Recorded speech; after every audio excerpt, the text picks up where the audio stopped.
Ada sebuah perumpamaan yang indah yang disampaikan oleh baginda Rasulullah SAW, di mana beliau mengibaratkan bahwa sikap hidup, mentalitas orang-orang yang beriman itu seperti lebah. Sifat-sifat binatang biasanya kalau dinisbahkan kepada manusia sering berkonotasi negatif. Manusia bermental tikus, misalnya. Kenapa? Karena amalan tikus itu kan suka menggeragoti barang yang disimpan baik-baik. Uang negara disimpan baik-baik, digeragoti oleh tikus. Hutan lindung dijaga, digeragoti oleh tikus. Illegal logging namanya. Tikusnya sekarang pakai dasi. Manusia bermental kera, monyet. Apa kera itu? Tamak bin rakus alias serakah. Coba monyet kasih pisang, dimakan. Penuh mulutnya, kasih lagi tangannya yang nyepeng. Kasih lagi, kakinya pun bisa megang. Mulut penuh, tangan penuh, kaki megang. Teman sebelahnya dikasih pisang, masih dirampas juga. Manusia bermental monyet menjadi penghalang bagi tumbuhnya pemerataan. Sehingga sering terjadilah gunung ditimbun, sumur digali.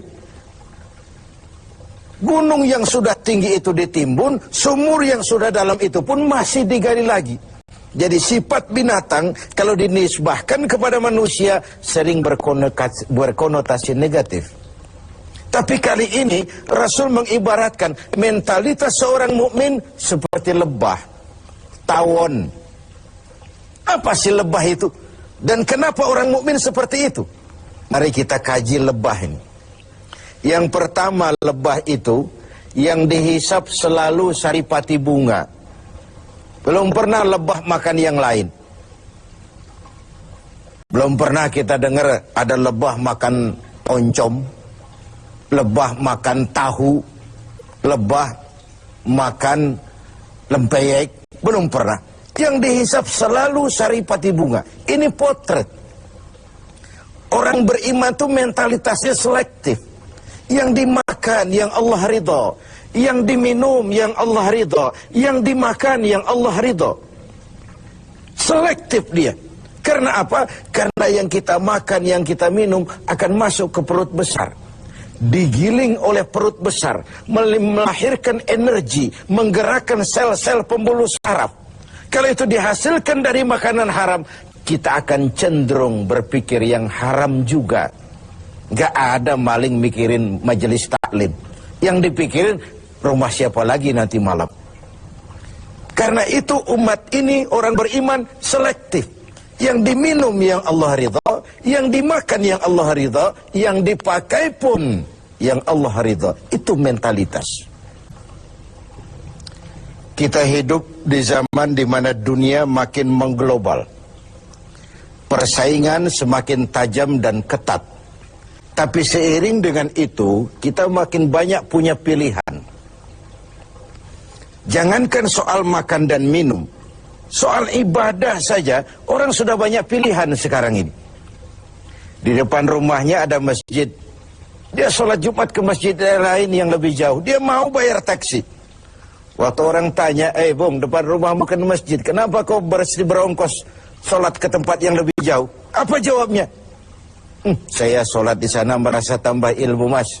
Khutbahnya bagus, sholatnya khusyuk, imamnya bacaannya fasih. Masjid kita ini khutbahnya bahasa Arab, khotibnya aja nggak ngerti, apalagi saya. Ibadah pun orang sudah memilih. Begitulah kemudahan-kemudahan yang dihasilkan oleh ilmu dan teknologi menyebabkan kita mempunyai banyak pilihan. Karena itu dalam hal sandang, pangan, dan papan, filter harus kuat. Orang mukmin mentalitasnya tidak asal pakai, tidak asal makan, tidak asal minum, tapi ada frame. Allah ridho apa tidak? Yang diminum, yang Allah ridho. Yang dimakan, yang Allah ridho. Yang dipakai pun, yang Allah ridho. Itu mentalitas. yang dihisap selalu saripat bunga, yang dimakan makanan yang selektif, yang baik. Baik menurut siapa? Menurut Allah, bukan menurut kita. Kalau menurut kita kan relatif. Baik kata kita, belum tentu baik kata orang lain. Enak menurut kita, belum tentu enak juga menurut orang lain. Jadi barometernya itu yang baik adalah apa yang dikatakan baik oleh Allah. Yang tidak baik, apa yang dikatakan tidak baik oleh Allah. Ini yang pertama. Yang kedua, orang mukmin itu seperti lebah. Apa lebah itu? Yang dikeluarkan selalu madu. Yang dihisap saripati bunga, yang dikeluarkan madu. Yang masuk baik, yang keluar juga baik. Ucapannya baik, tingkah lakunya baik, perbuatannya baik, bahkan diamnya pun untuk sesuatu yang baik. Luar biasa contoh ini. Begitulah orang mukmin itu. Ucapannya, tingkah lakunya membawa manfaat bagi lingkungannya. Dan ini diperkuat dengan yang ketiga dari lebah. Apa lebah itu? Kemana dia hinggap tidak ada dahan yang patah. Perhatikan. Kemana saja dia terbang, di mana saja dia hinggap, tidak ada dahan yang patah. Kalau ini mentalitas seorang mukmin, artinya kemanapun dia pergi, dimanapun dia tinggal, pantang dia jadi biang kerok buat lingkungannya. Keutuhan kita sebagai bangsa masih rentan. Berbagai konflik belum sepenuhnya bisa teratasi. Entah yang berlatar belakang sara, etnis, agama, di Papua sana, di Poso sana, bahkan di kota-kota besar di berbagai daerah sering terjadi tawuran antar kampung. Untuk hal-hal yang sepele, untuk hal-hal yang remeh. Sehingga kita kehilangan pertimbangan. Seorang mukmin tidak beriman dianggap kalau tetangganya tidak pernah aman dari gangguan lidahnya atau gangguan tangannya. Wallahi la yu'min, la yu'min, la yu'min. Sampai 3 kali Rasul menyatakan, demi Allah, belum dinyatakan beriman. Belum beriman, belum beriman. Sampai tetanggamu aman dari gangguan lidahmu dan gangguan tanganmu. Begitulah kita ini. Orang mukmin dituntut menjadi manfaat bagi lingkungannya. Kemana dia hinggap, tidak ada dahan yang patah. Tapi yang keempat, lebah. Jangan coba-coba diusik. Jangan coba-coba diganggu. Kalau sekali kita diganggu dia, kemanapun kita pergi, insya Allah dikejar. Nyelam di air pun masih ditunggunya. Tapi kalau tidak diusik, tidak diganggu, nggak ada lebah iseng ke pasar nyariin orang lalu menggigit orang di sana. Nggak ada. Begitu dia terusik, dia tampil menjaga harga dirinya. Dia tampil mempertahankan kehormatan dirinya. Inilah mentalitas mukmin. Dia tidak pernah buka front, nggak pernah cari gara-gara, nggak pernah cari musuh.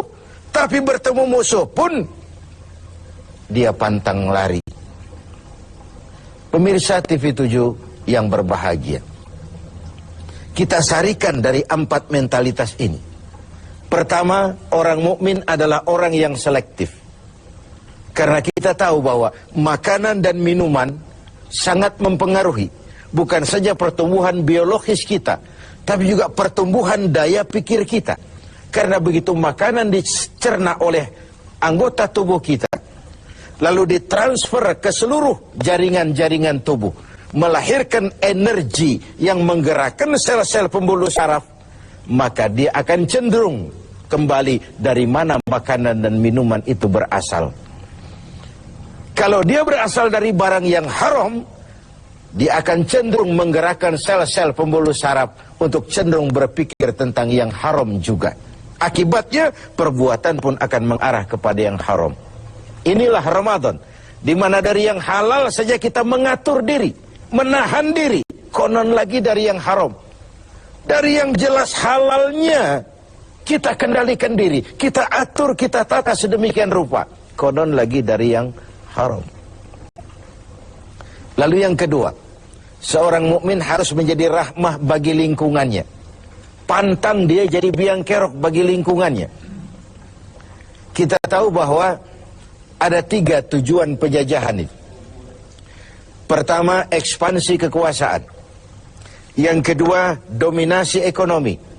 Dan yang ketiga, penetrasi kebudayaan. Dari yang pertama, kita sudah jelas bangsa yang merdeka. Tidak ada lagi kekuasaan asing yang mengatur kita, apalagi bercokol di tanah air tercinta ini. Tapi dari 2 yang terakhir, dominasi ekonomi dan penetrasi kebudayaan, kita harus masih berjuang keras untuk merdeka. Secara ekonomi, kita masih bergantung kepada bantuan asing. Lalu bermanis-manis kita anggaplah itu sebagai pelengkap. Tapi akhirnya jadi penentu. Jadi beban yang memberatkan. Bukan saja kita, tapi anak cucu kita di belakang kemudian hari nanti. Dari segi penetrasi kebudayaan, yang nampak saja food, fan, fashion, anak-anak kita habis dijajan. Food, makanan. Anak-anak kita tidak bangga lagi dengan produk bangsa kita sendiri. Food, belum lagi fashion. Disinilah kita harus punya filter yang kuat dalam dunia yang makin mengglobal, di mana kita berhadapan dengan sekian banyak pilihan. Bukankah kita ingat riwayat Nabi Nuh mengantisipasi banjir? Beliau oleh Allah diperintahkan membuat kapal. Seperti itulah kita sekarang ini. Mungkin sebagian kita menghadapi banjir lumpur di Sidoarjo sana. Tapi yang tidak, kita tetap menghadapi fase-fase banjir itu. Entah banjir maksiat dan munkarat, entah banjirnya peradaban dan kebudayaan yang menghancurkan moral anak-anak kita. Menghadapi banjir seperti itu, bersikaplah seperti Nabi Nuh terhadap umatnya dan Nabi Nuh terhadap putranya sendiri. Apa yang terjadi? Kan'an putra Nabi Nuh tidak ikut naik ke kapal, tapi kumpul di darat bersama orang-orang kafir. Sebagai orang yang punya tanggung jawab, Nabi Nuh memanggil putranya untuk ikut naik ke kapal, jangan sampai hanyut ditelan banjir. Begitulah kita harus menyelamatkan anak-anak kita, naik kapal iman, naik kapal kebersamaan, naik kapal keselamatan, agar tidak dihantam oleh banjir. Pemirsa, semoga mentalitas ini ada pada diri sendiri.